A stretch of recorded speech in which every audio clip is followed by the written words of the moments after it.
Patricia Ray, 41 years old, originally from Toronto, but live in New York City. Work for an investment management company. And I am Ray, 46, also live in New York City. Work in finance. So my surf history goes back several years with large gaps in between. Sporadic, I think is the best way to describe it. Surf Simply is definitely my happy place, and I've been here quite a few times over several years, so definitely love it here. First time I was ever in the water was in Cabo in 2007. I think what I learned was how not to drown.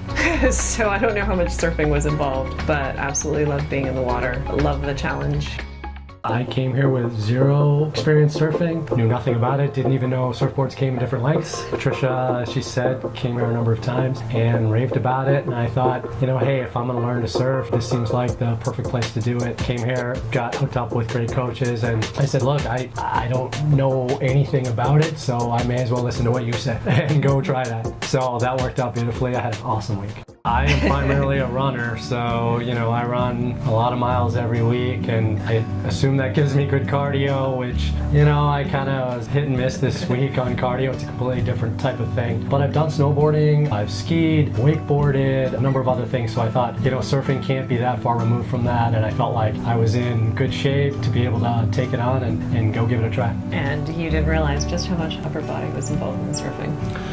That is true, but it's not what you think. You think, I have to have all this bulky shoulders, and what we learned was it's not that at all. And it's more about consistency and smooth stroke and, good cadence, which I'm well versed in. So this is an interesting period of time, I guess, between the wet season and the dry season, and this was a good in-between. You started to get the winter glassy waves, some smaller waves, but then we had a bigger swell come in, so there were definitely some bigger sets, so it allowed us to practice more aggressive angled takeoffs, at least for me. Just getting used to different conditions and getting used to just repetition of seeing different waves and how having to deal with them. I like the variety, definitely, and there was definitely a couple of whitewater sessions too, since I think the drills are really important in order to get better. The waves down here are always great. Playa Guiones is probably one of my favorite places to be. And I came here without even knowing how waves were formed, anything about it, so it was interesting to walk up there on the beach and just take it all in and say, hey, in relation to what I saw yesterday, is this different? What makes it different? That type of thing. And the coaches were awesome in filling that in for me and saying, well, this is why that is. It was a challenge on some days, but it also, by the end of the week, became, all right, I've done this before,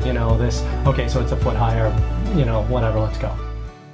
I tried to explain to Ray why I find this my happy place, and I think he has an appreciation for it now. There's just something about the way this system is put together from a teaching perspective, but all around, from a service perspective, from food, from Dennis, from Andre and yoga, from just everything that happens during the week. Everyone here is just so willing to accommodate and make it easier. It's hard calling this a surf camp. It really underestimates what it is. It really is just a very wonderful surf experience. In addition to knowing nothing about surfing, I also had never left the continental US before, so I had no expectations on what anything was going to be like for a fairly small country. It felt totally like home. They anticipate things before you even think about it.